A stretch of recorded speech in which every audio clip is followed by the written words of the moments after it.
Hello, everyone. Good morning. We're back here with Let's Talk Real. I'm your host, Ismaili. Hi, Kelly. Hi, good morning. So today is a very special and dear to my heart episode because we're going to be talking about the VA loan benefit for service members. And as some of you know or may not know, I did serve in the Army National Guard for 8 years, and that's why this topic is very dear to me because I love working with service members and I know even fellow buddies that I may have already served with as well. So that's why this is very dear. Um, on the lines of this topic, we have two very common myths that are out there about the military benefits. So let's get into the first one. The first myth is that anyone serving the military is eligible, and that is not actually true. It may end up being true eventually, but there's some criteria that needs to be met. If you are an active duty soldier, you have to have been in the service for at least 90 days. So if you are in the service for 90 days, 2 weeks doesn't count, it has to be 90 days, then you are eligible for the VA benefit. If you are a Army National Guard soldier or a reserve soldier or Coast Guard soldier, Air National Guard. My dad was in Air National Guard, so this Air is National Guard, yeah, like Air National Guard, Army National Guard, Coast Guard, reserves, you name it. So those part-time soldiers, they would have to have been activated for active duty for 90 days consecutive. It cannot be 2 weeks here, 2 weeks there. It has to be 90 days consecutive active duty status. So any sort of deployment that at least lasted for 90 days, or they can have a 6-year verified service period of time. So if you serve for your full 6-year contract, which is normally the most common contract for part-time soldiers. So reserves usually is a 6x8. If that's your case and you serve for 6 years, yes, you are eligible for VA.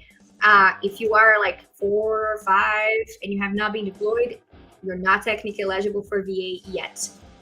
Just make sure you finish the 6-year term, or if you have the opportunity to get deployed, even for a short period of time that is at least 90 days, then you should be able to be eligible as well.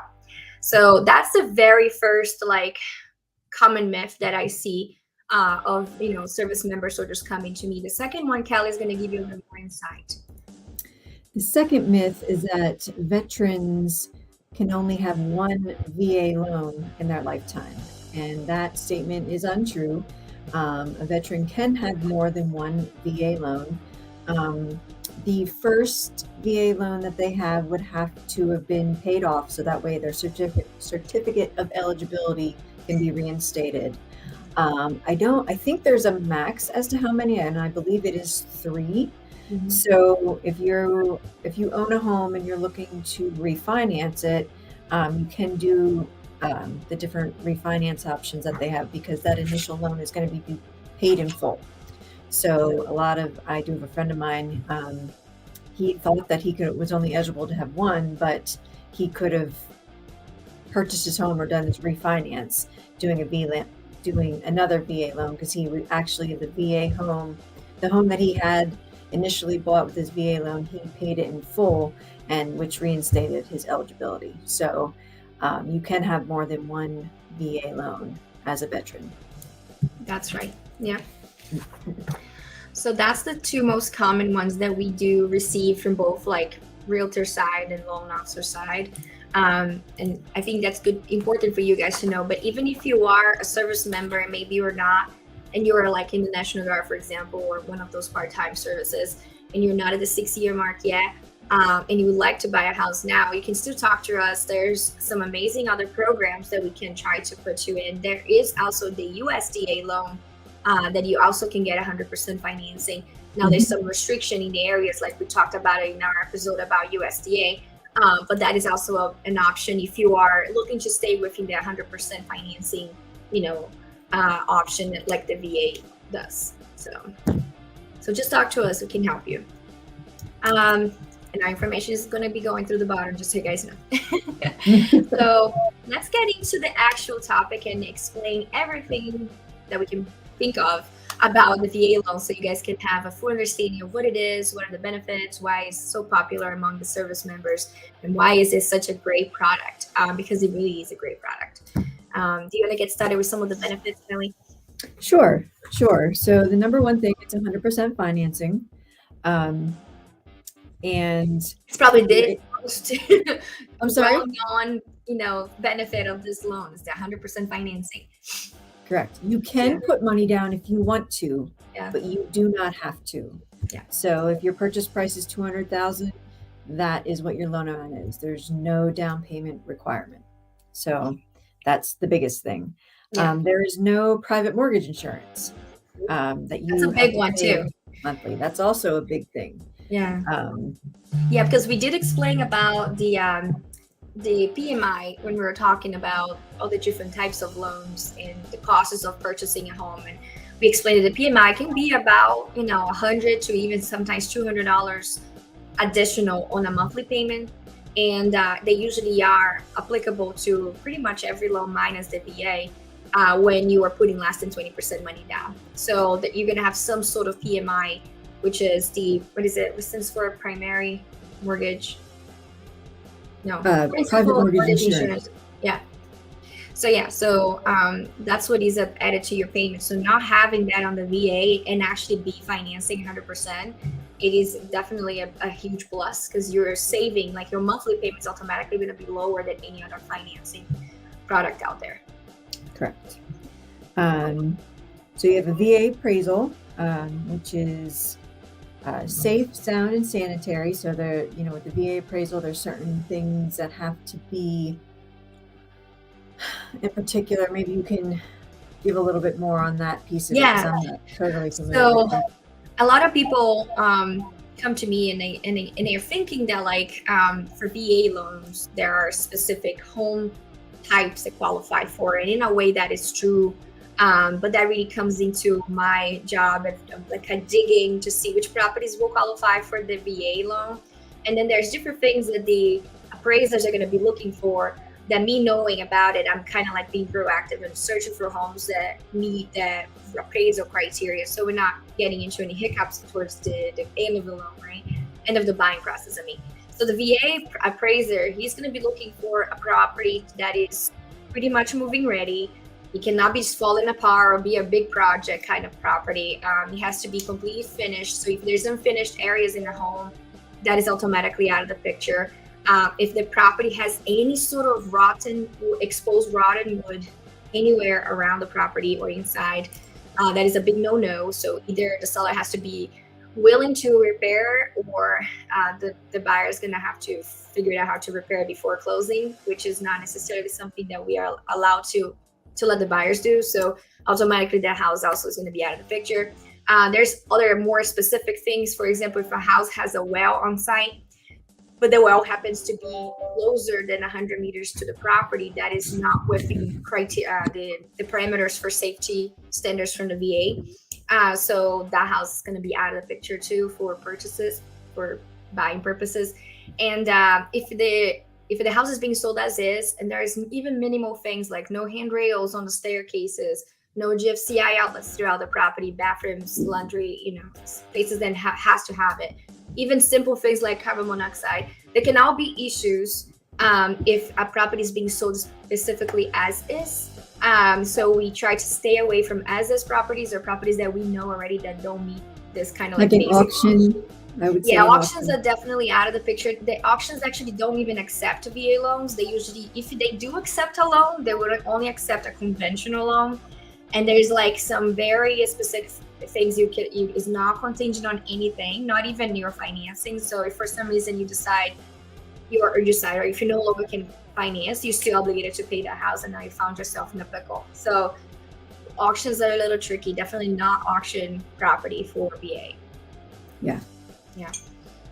Another benefit is state and local tax relief benefits, and this would be with benefits with disabilities. Yeah. When you have a VA loan, there is a VA funding fee. However, if you are a veteran who is on disability, for whatever reason, that funding fee is waived, so you do not have to pay that. So the funding fee can be financed into the loan if it is not waived, but that is one thing that goes along with a VA loan. But a lot of veterans are on the disability and they receive a disability benefit. And if you do receive that benefit, you are exempt from that funding fee. Yeah, and I think there's a percentage if you were medically discharged for a certain percentage or over, then this VA waiver applies for the funding fee. And also there's like maybe a reduction if you are below that, but you still were medically discharged. So there's very specific situations, and you would have to check on yours to know more. But overall, if you are medically discharged, you have a disability through the military, then yes, you would have your VA funding fee waived. So, which brings us into the steps of the VA loan. So, when you're applying for a VA loan, what we obtain is the certificate of eligibility. And if you were to do your loan through Nini and I can obtain your certificate of eligibility. You don't have to get that for me. I just would need to know. Sometimes I can get it with a date of birth and a social, but sometimes I may need a little bit more information, like your years of service, what unit you're in. I still will need to get that information for the application, but sometimes I think it's your DD 214. Is that what it is? Yeah, DD 214. Sometimes when I log into the VA site, it'll ask me for that. So, but I don't know what I need until I log in there and it tells me what I need to get. Most of the VA loans that I've done, it has given me the certificate right away, but yeah, it depends on, every veteran is different. And I did look it up. So when you are a National Guard, Reserves, Coast Guard, Air National Guard service member, and you never served active duty before, when you finish your 6 years, you technically don't receive a DD 214. Which you do receive, and I had to pick mine out because I couldn't remember, is a DD 1172.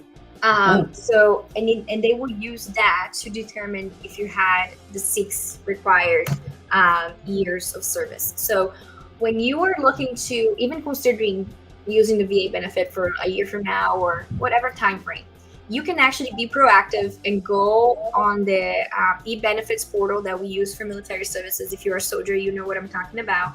And you can request your COE, your certificate of eligibility, right there and then. Even if you're not talking to me or Kelly or anybody else yet, you can still do that. The COE does not expire. So it's just a form that is good. You're going to have it in hand, and it will make things much easier. Even for Kelly, like if you already have your COE, it just makes things like go much faster. So if you are that document tells us what the disability is, if you have a VA funding fee to pay, what the eligibility is. So yeah, that form does make things easier. Yeah. So if you are able to do that now, like if you know you're meeting this requirements that we just talked about, you have either 6 years or 90 days of active duty, and you want to just have your COE ready to go, you can go ahead and request. It does not expire ever. It is just good to have. That way, when you do need it, you have that in hand or save it somewhere on your computer. You just have to submit that to Kelly, and it will make things go much quicker on your pre-approval process. So just as an FYI, because it's pretty simple to request, and it may take close to a week. I remember when I requested mine, it was actually 10 days. So it can be fast and it can be pretty slow too, depending on what's going on the military side. So just keep that in mind. It's military time, not our time. So if you want to have it, it's better to just request it already and, wait for them to reach that for you. Yep. So the next step is getting a VA approval with a VA approved lender, which we are, because we have to do training in order to be able to work with VA loans.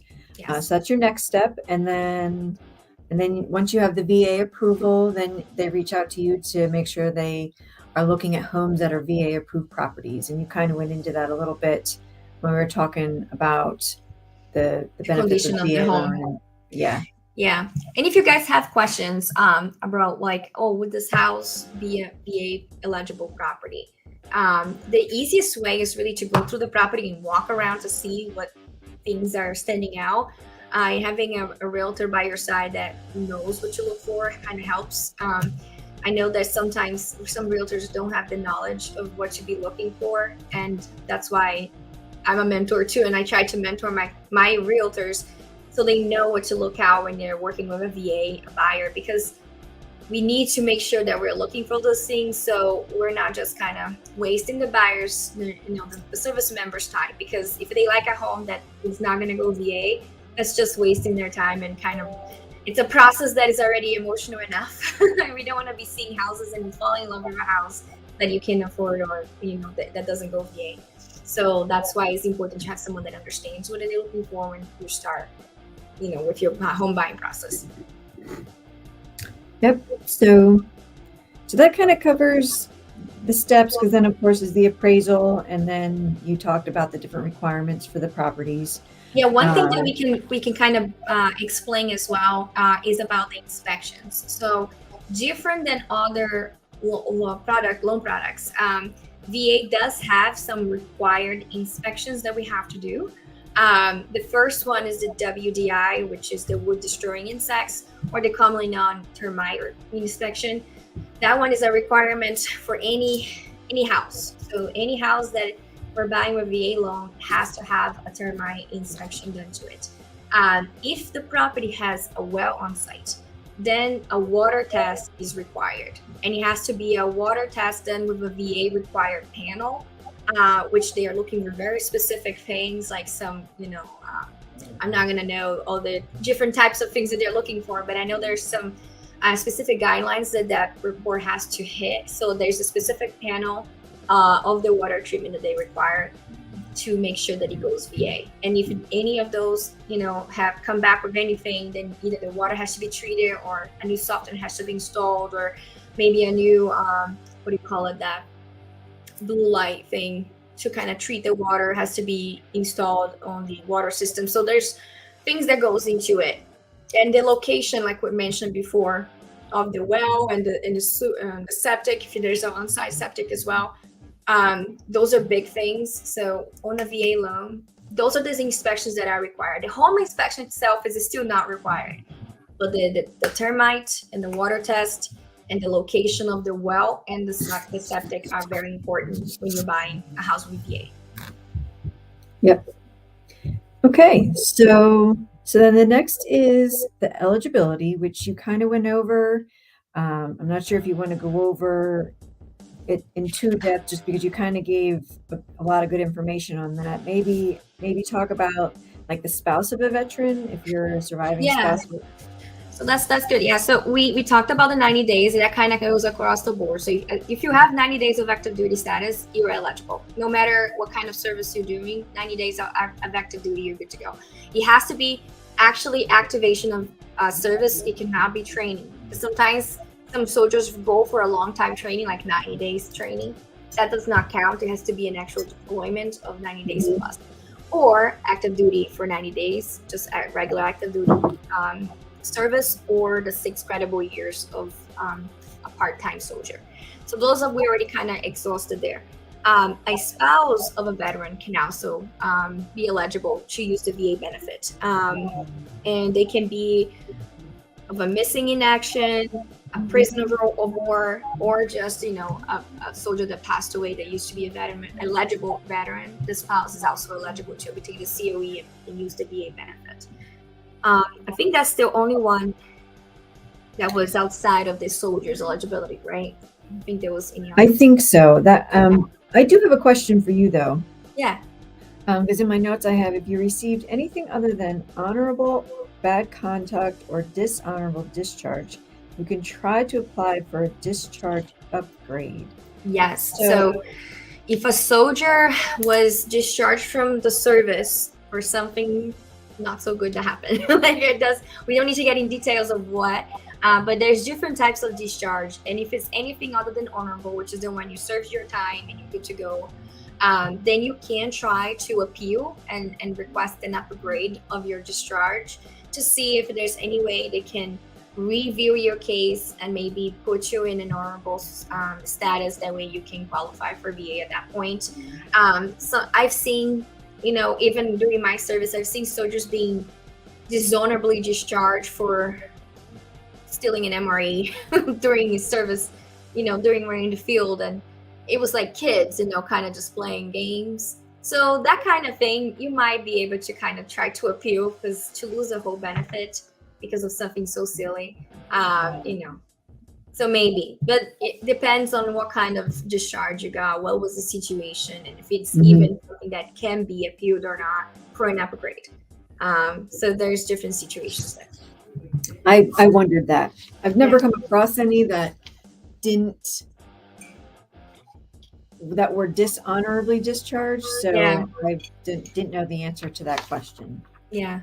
And I So, mean, if you're medically discharged, that's a different type of discharge that is other than honorable. But that one is actually for an unfortunate reason, but you actually gain more benefits, like we explained, where you don't have to pay the funding fee for the mhm, VA, and you receive an actual stipend, even monthly, from the military, depending yeah, on what type of discharge, how there's a percentage that they give you. So if you get more than 60 or something like that, I can't remember the details, but yes. I so know that's a different type too. But yeah. my brother-in-law was, I don't know if he was considered discharged, but he actually had a brain aneurysm due to, Oh like, wow. stress. I think it was due to stress and PTSD. Don't quote me on that because I don't know that for sure. Yeah. But I know that he was honorably discharged, but he served a lot of time in the Yeah. So military. probably He he was probably in got honorably discharged under the medical board, which gives him the VA disability benefit. Yeah, he was in Yeah. the Army. I don't know if he was Army National Guard or Army, but he was in the Army. Gotcha. Um, Well, so thank you for next, his service. what's that? Thanks for his service. Yes, Yeah. yes. Um, so next are the types Yeah. of loans that a veteran can get. Obviously, to purchase a home. Um, we kind of went over the steps when purchasing a home. Yeah. Uh, what all the benefits are. The 100% financing, getting your certificate of eligibility, You don't making pay sure you're PMI. eligible. What's Yeah. that? You don't pay the PMI. Correct. No Yeah. PMI. Um, yeah, that's pretty much And with I didn't have purchasing. one of my notes what the loan limits are. I know they're pretty similar to the FHA, if I'm not mistaken. I don't And know if what any, that number, because FHA does have a loan limit, but I don't know what that number is offhand. So that's why I didn't mention it, because I don't know what it is. It's yeah, like 300 and some, but it all depends on where you're located too. So loan limits depend on your county, it depends on the location of where you're purchasing the house. yeah. So again, I don't know what those limits are because the loan limits are going to be different in PA versus Maryland. Um, those are the two states I'm licensed in, so Yeah. I know that's where the differential comes from. But If the anybody has a government, specific questions, we can always look up and let them know in particular for the area that they're looking at, yeah. because they do vary. But yeah, So, and then we have your interest rate reduction loan. It's a interest rate reduction refinance loan, so an IRRRL. lots of And if you ours. yes. I want to make sure I said it 3 times. IRRRL. Yeah. So if you have an existing VA loan, you'd be eligible for an IRRRL to get a reduced monthly payment. And I've never actually done one of these. We do have them available. But I've never had a veteran come to me to do a refinance on their VA loan, but they're pretty simple. Yeah. I don't even know if we even need an appraisal done on these. They're done fairly quickly. Yeah. I actually did it on my so I bought my house with VA, with my VA benefit, and I refinanced in 20 was the year of COVID. Probably 2020. 2020. 2020, yeah. It was the year of the When COVID. And yep. the interest rates dropped, so I decided to refinance into the IRRRL. And I got the 2.25 interest rate at the time. And it was super simple. I don't You didn't have to have an know. appraisal done, did you? I don't think so. Yeah, I If they don't think did, there's it was the best appraisal. appraisal, because I I I didn't think there's receive no appraisal requirement on that, on an it. IRRRL. So, No. It was pretty easy. They do. It does have a cost. They waive your funding fee. So you don't pay a second funding fee when refinancing. I think that's the benefit of the IRRL. okay. but it does have a reduced cost to refinance. They kind of roll your cost into the low amount. So technically your low amount is going to look higher when you're refinancing, which is normal. But your payments should definitely be much lower. And that's what happened to me, especially going from, I believe, a 4.5 to a 2.25. You're definitely going to notice the dropping the monthly payments amount.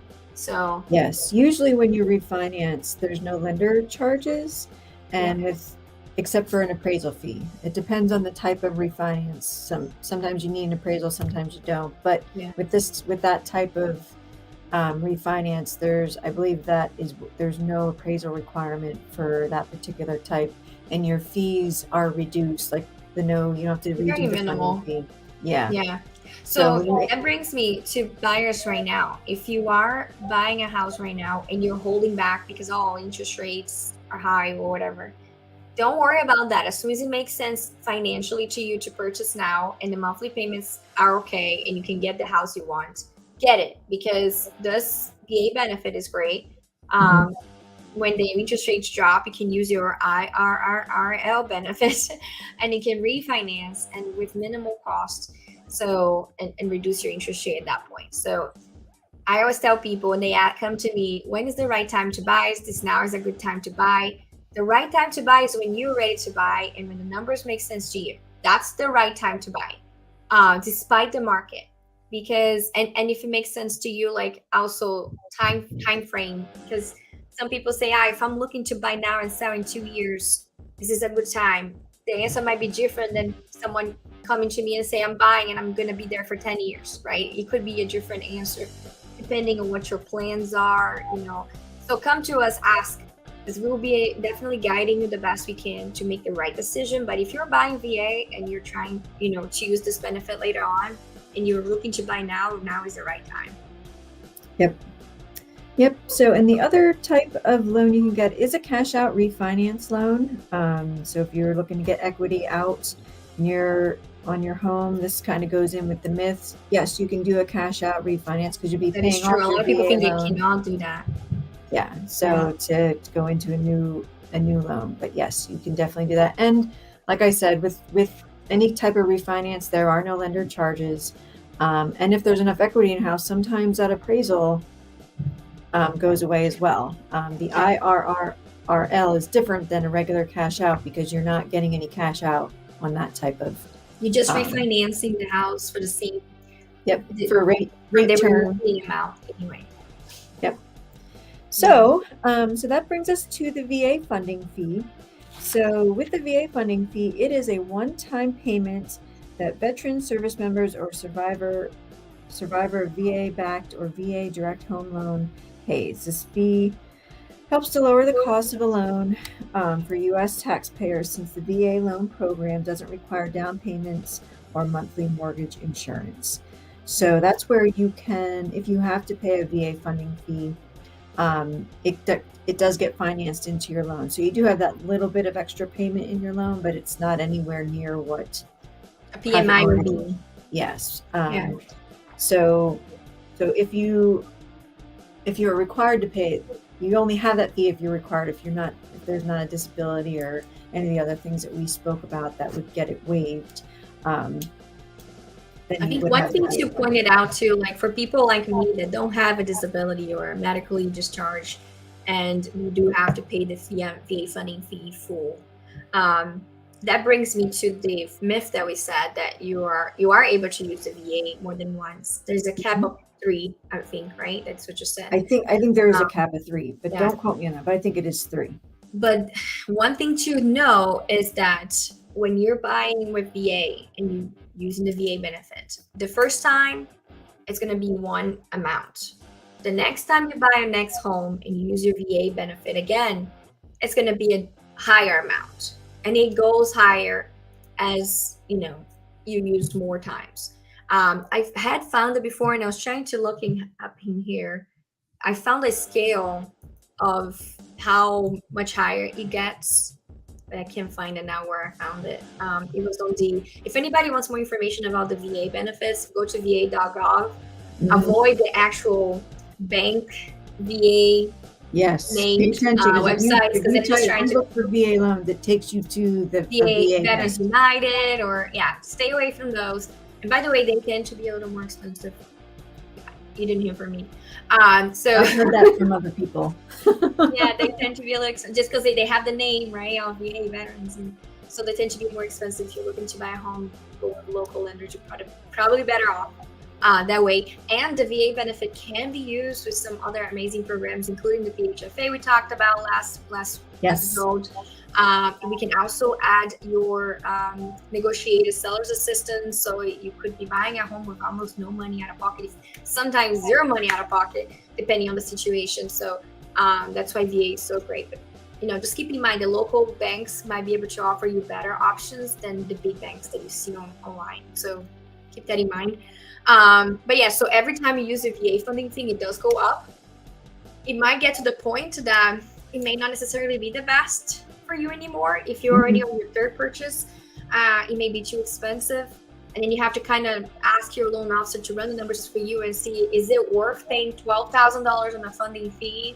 Or is it better for me to put that $12,000 as a down payment and not have PMI or a reduced PMI until it drops anyway? 'Cause at that point, it becomes too much. So you really have to see, especially if you're going to finance, especially with financing it, when that funding fee gets so high that it just doesn't make sense. So, but we have really tons of products to help counteract that if that were the case. Yeah. And for soldiers out there, younger soldiers that are looking to use their VA benefit, maybe you're eligible now or might be eligible in a couple of years, keep in mind you're buying a house with zero money down, right? And you are able to buy a house up to 4 units. If you're a single soldier looking to get it started on the real estate market, maybe a little bit of entrepreneur self on you, this is a great way for you can buy up to 4 units with no money down, very minimal cost. You can be making money out of maybe 2 or 3 other units from the house you got, and then sell, get another one, refinance that one, move on to another one, use your VA benefit again, buy a better home at that point. Now you have a 2 to 4 unit property generating income. And it can be done also just if you buy one house to live in for yourself, just one unit, live in there for 2 years, then you buy the next one, keep the first one, refinance it. You just have to make sure you do get out of the VA, because the VA, again, can only be used one at a time, not once, but one at a time. So the previous VA for financed property has to be paid off, or if you refinance into a normal loan type, then you can use the VA for your next purchase. But it's a great way for you to get your foot in the first property and then move on to the next, and without too much cost, and build that little real estate empire of yours. So just a little tip for younger soldiers out there that's getting started, or even if you're in the 30s like me, it's still a good time to get started with that. So tips.